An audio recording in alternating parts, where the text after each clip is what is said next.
The management meeting is a key moment in any M&A transaction. As the seller, this is your chance to win over a potential buyer and a chance for the potential buyers to win you over as a seller. My name is Nicole Kiriakopoulos with PCE Investment Bankers, and today I'll share how to maximize the time spent during a management meeting.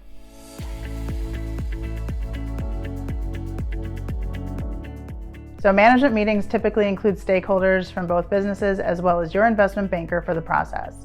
These meetings often kick off with an informal dinner the night before to allow for introductions. This is a great time for both parties to assess culture compatibility between the two companies. As far as attendees, it is often expected that owners who are integral to the operations be in attendance, as well as any key management if you are comfortable including them at this stage. The day of the management meeting will follow a general agenda with a presentation given to the buyers and a tour of the seller's facilities. The ultimate goal of the meeting is to build a rapport with the buyer and entice them to submit a letter of intent. As a seller, this is also time for you to assess the buyer and if you feel good about their personalities and if you can work with them over the next 1 to 5 years. This is especially important if the seller intends to roll a portion of the purchase price into the buyer's platform.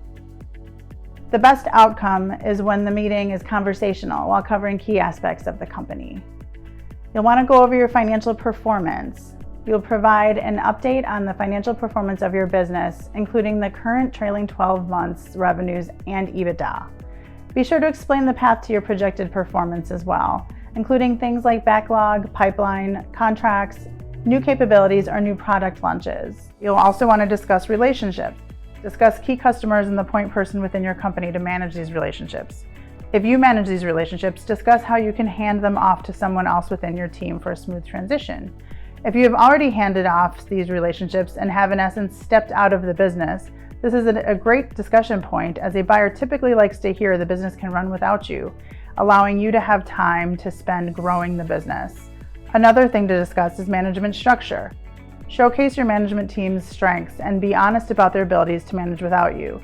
If you feel confident your team can fully assume your duties and still have the business be successful, be sure to point this out. But if additional team members are needed to expand and allow you to transition out, the buyer must be prepared to make those decisions and accommodations. Growth opportunities is another thing that you'll want to discuss. You'll want to highlight your business growth potential. Share new product or service offerings you are rolling out, or new efficiencies that will make your company even more profitable.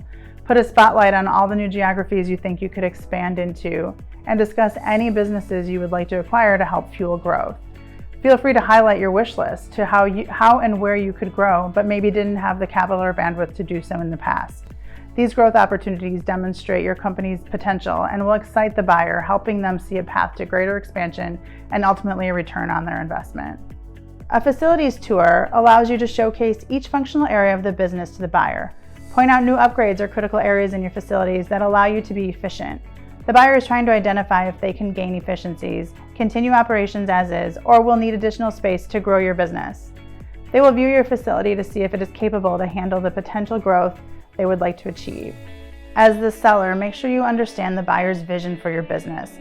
Ask what the buyer envisions for their growth strategy. You'll want to know if they plan to commit additional resources to recruit and grow the business after they invest. Some buyers want to be actively involved in the business, while others prefer to be more hands-off.